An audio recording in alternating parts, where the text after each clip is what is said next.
what's up, what's up? It's travel time again. Papunta kami ngayon sa Sagada. May bagong campsite doon na open, latest.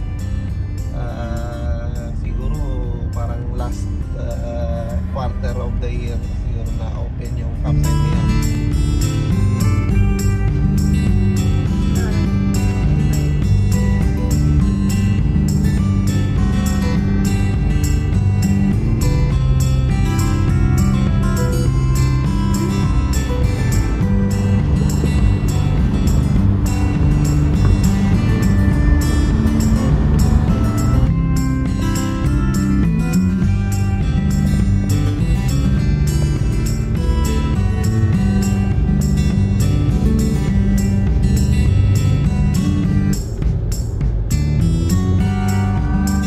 Time check guys, it's 7:20 in the AM. So umalis kami ng bahay nasa 3 AM.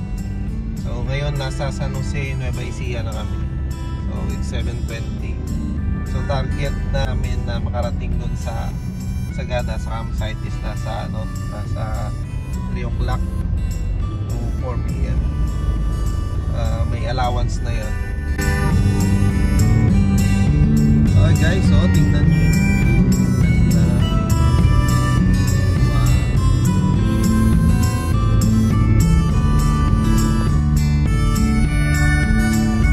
Hi guys, time check 8:34. Kakapasok na namin sa welcome arch ng Nueva Vizcaya. So kung makikita nyo sa background guys, mafog tong area na to, kapal ng fog.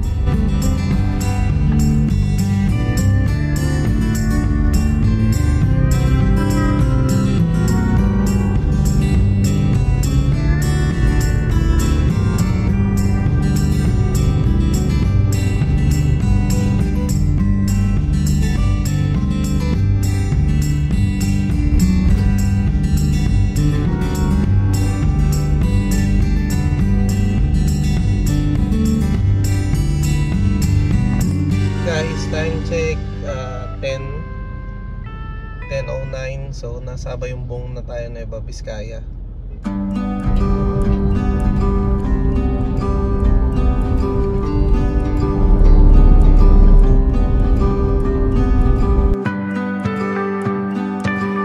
Time check it's already 10:46. So nakapasok na namin sa probinsya ng Ifugao, bayan ng Lamot, Ifugao. So meron pa kaming 3 hours and 25 minutes para marating yung Sagada.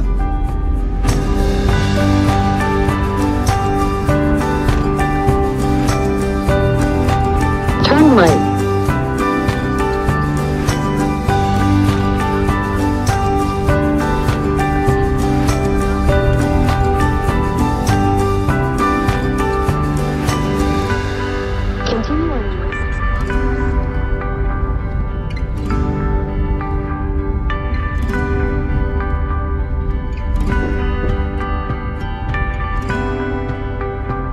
Nasa Banawi na kami. Pasok na ng Banawi. So yun yung welcome arch niya. Time check, it's already 12:10 ng hapon. So meron pa kaming 2 hours and 10 minutes na tatakbuhin.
sa kapal na ng fog. Kaya lamig, parang nasa rep ka.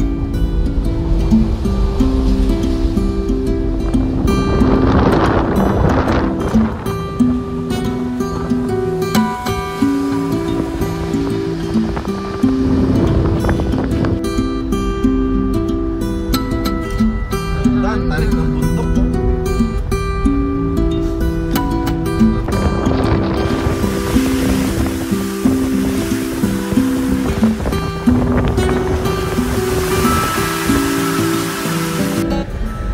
Guys, napansin lang namin pag sa Halsema ka dumaan galing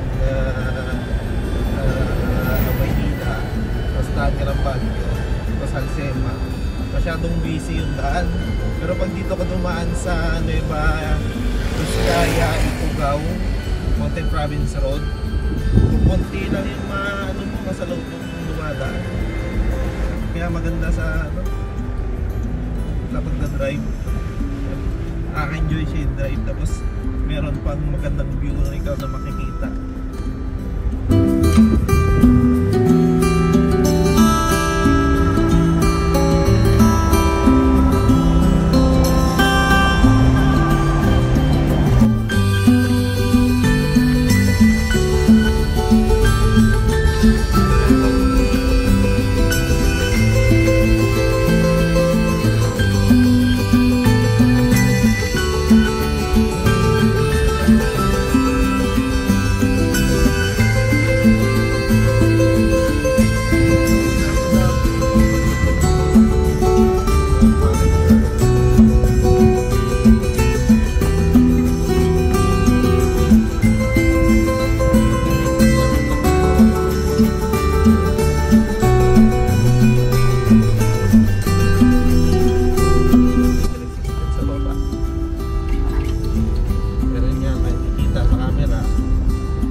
Yan o, pansin mo? Ay, oo. Yan o. Kita mo? Oo. Dito, mas makikita natin dito yun. Ganda ang nice terraces.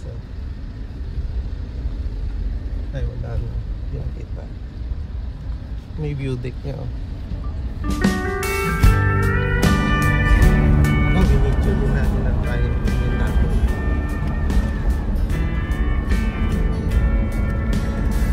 Ang daming pine trees. Actually guys, pangalawang daan na namin dito. Pero yung daan namin una dito is pauwi. Galing kaming Sagada. Then pababa kami ng Nueva Vizcaya, Nueva Ecija. Nung nag-loop kami, nag-north loop kami dati. Kaya dito rin namin napiling dumaan pagaling. Kasi ang konti lang talaga ng sasakyan na tumada compare sa Halsema.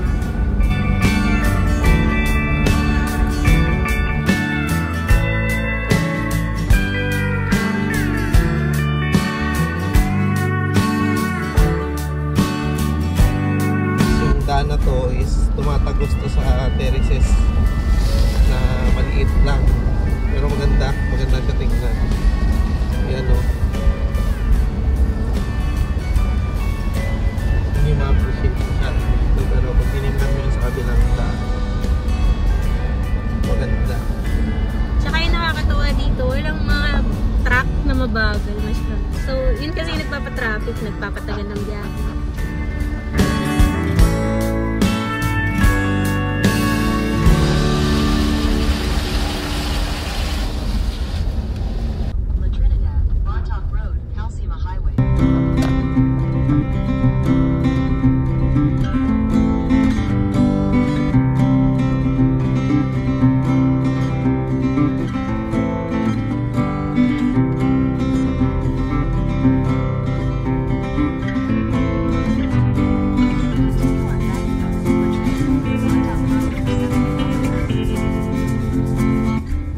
check guys, it's already 2:15 PM. Nasa Bontoc na kami. Sa sentro mismo ng Bontoc. Ang daming building. Area na.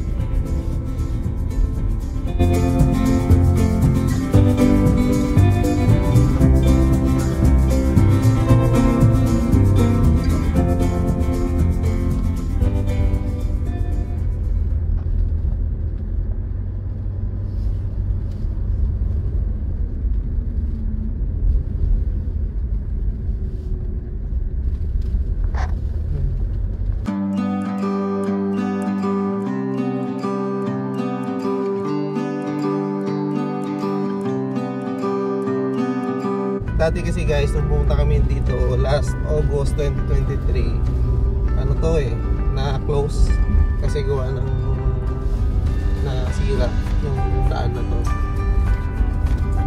Kaya may diversion road lang doon na pwedeng pasukan, pero mas matarik yun.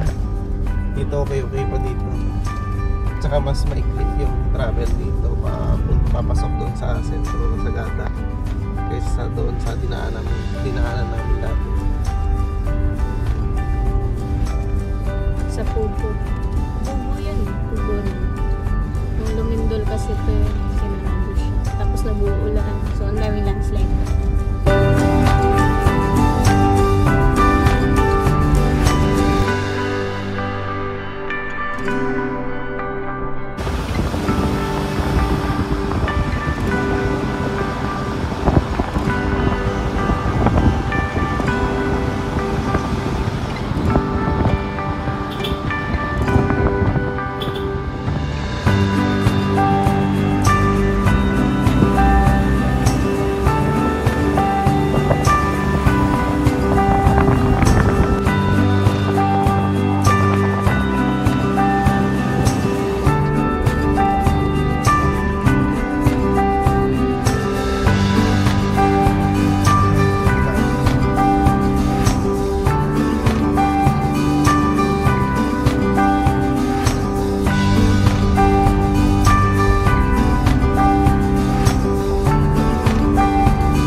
Time check, it's 2:48 na.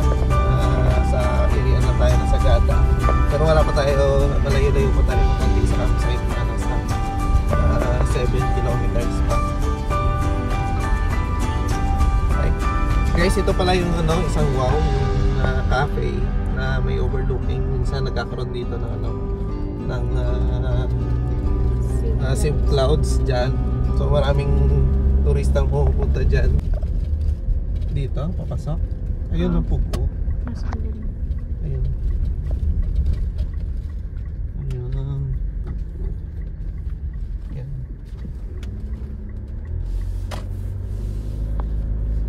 Guys, andito na kami. Papasok na sa campsite. So ito yung access road from main road ng Sagada. Papasok dito. Ito yung access din dati ng Kiltepan na view deck area. Ngayon ito rin yung papunta doon sa sa campsite.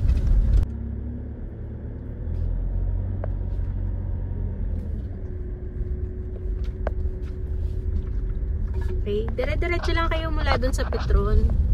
Wala namang lilikuan pa. May mga signages naman.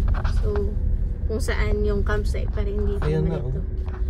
Ito yung pangatlong papasok. Signage nila. Papasok na dito. Ito na yung rough road. Oh. Ayan.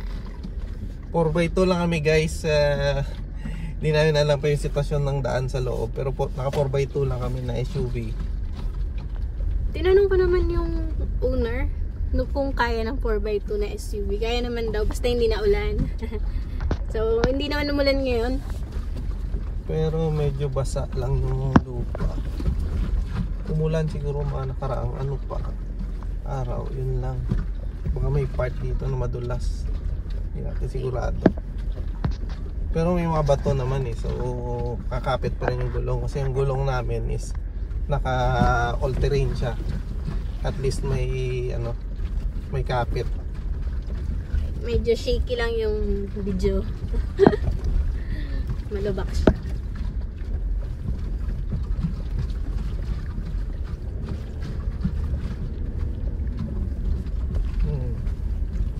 Yung portion lang naman pala yung medyo maputik. Yung sa area na to, ano, ano naman, nalagyan ng gravel. Tapos parang na-compact na rin siya ng gulong. As per sa maps, 5 kilometers yung ano, yung rough road na to. So, prepare na lang din tayo sa mga tires natin para hindi tayo magka-problema. Kasi single, ano lang siya, single lane. Tatabi ka talaga kung may kasalubong ka. Hopefully, wala kami makasalubong. Busina lang.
Guys, ito na yung campsite.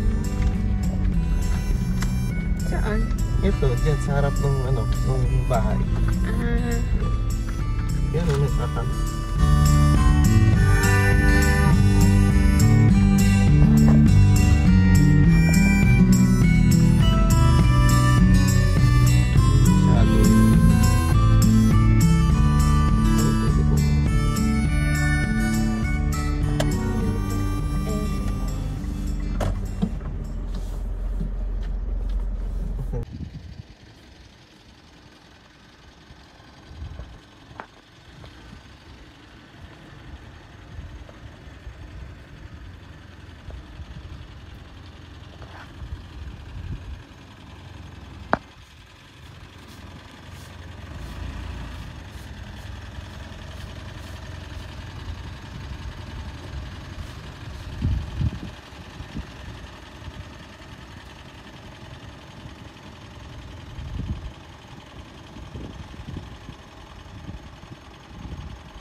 Hi guys, update. Ito malamig. Kaya yung dinner namin ay shabu-shabu. Ayan.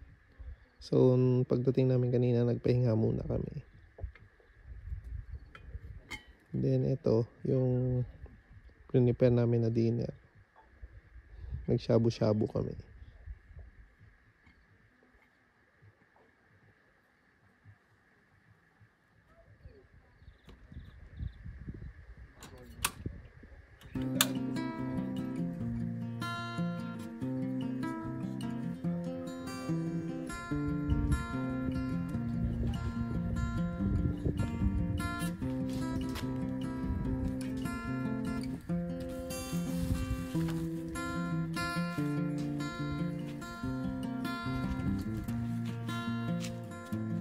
Kailangan namin ng mainit sa bawang.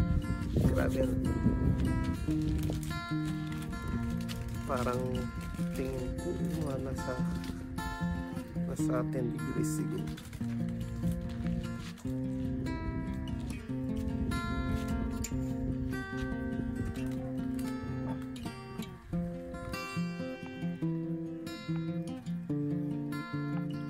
Wow. Sarap naman yan.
Morning guys, day 2 namin ngayon. Grabe, sobrang lamig dito. Mga nasa below 10 degrees Celsius ata yung lamig kanina. Mangatog ka talaga sa lamig. Kung kulang yung kumot mo, talagang manginginig ka talaga. Ito ngayon, kakapit tayo. Si Mrs. tulog pa. Sa loob talagang sarap matulog, tumambay dito. Dito sa setup namin, ito yung makikita mong view. Sobrang ganda at sobrang lamig.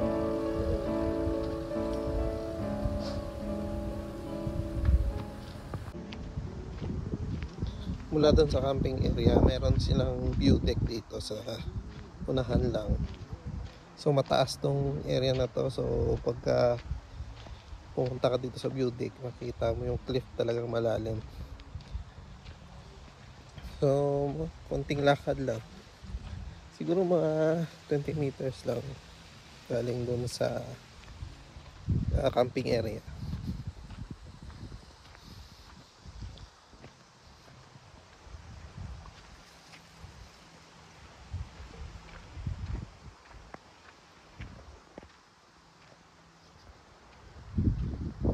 Yung campsite sa likod ko banda, tapos ito naman yung view deck area. Yan makikita nyo, ganda yan. So sobrang taas din tong area na to. Ngayon medyo malakas yung hangin. Punta tayo dito sa dulo konti.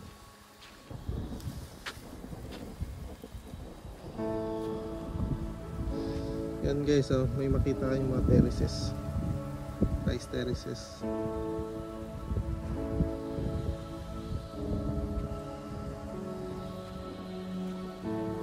Sobrang sulit ng campsite na to. Medyo mahirap nga lang sa sa area, sa access road kung hindi ka SUV. Kaya ng 4x2 basta lang, hindi lang uulan. Napakaganda ng campsite na to. Pa-recommend talaga namin to guys. Sobrang ganda. Sulit.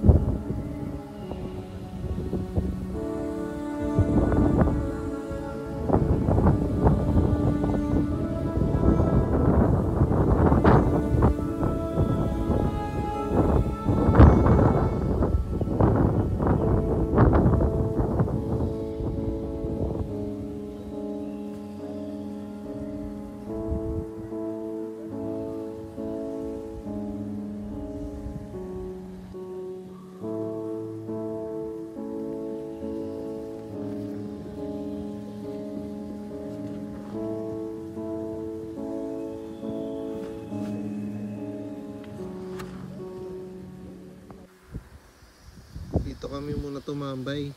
At alas 10 ng umaga, lamig pa rin ang hangin.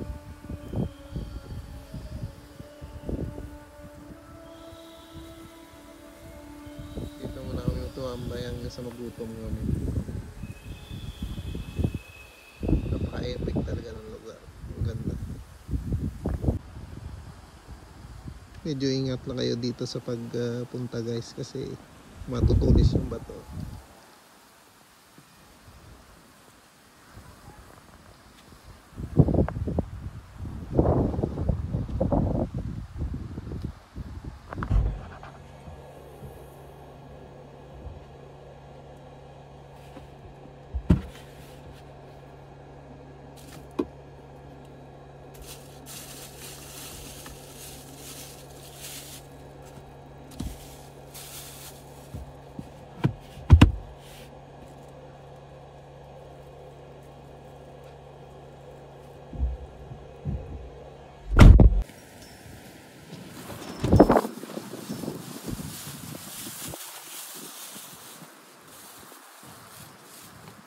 Guys, pagluluto na kami ng lunch, nagugutom na kami. Late lunch na, anong oras na ba?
Yan nyo guys, may forest fire.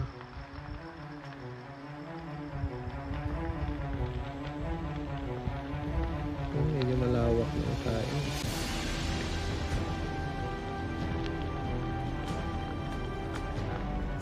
Kanina maliit lang to, akala namin may tao lang ang nagsunog ng madam.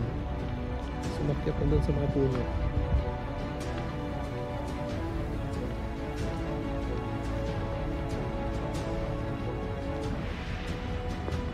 Hindi siya kalayuan dito sa campsite. Yan. Dito yung campsite natin. Wala. Dito na siya sa kabilang part na hill ng bundok.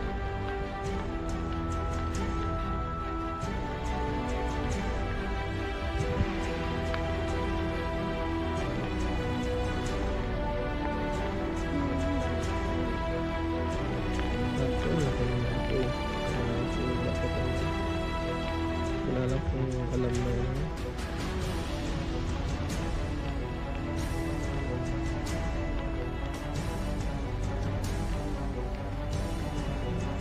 taas na siya ba? Bilis na ito.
Second night na namin ngayon at sobrang lamig sa labas, kaya naglagay kami ng aming heater dito sa loob na improvise at effective siya, medyo mainit dito sa loob.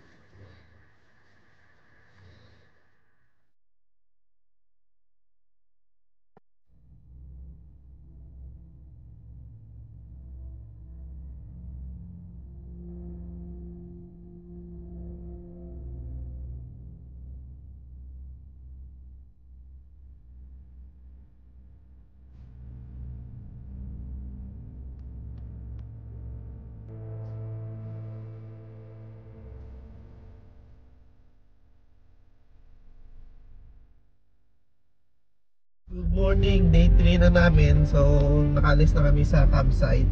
Papunta kami ngayon doon sa bagong campsite na pag-istiya namin ngayong araw. Ngayon is along Jose Maharlika.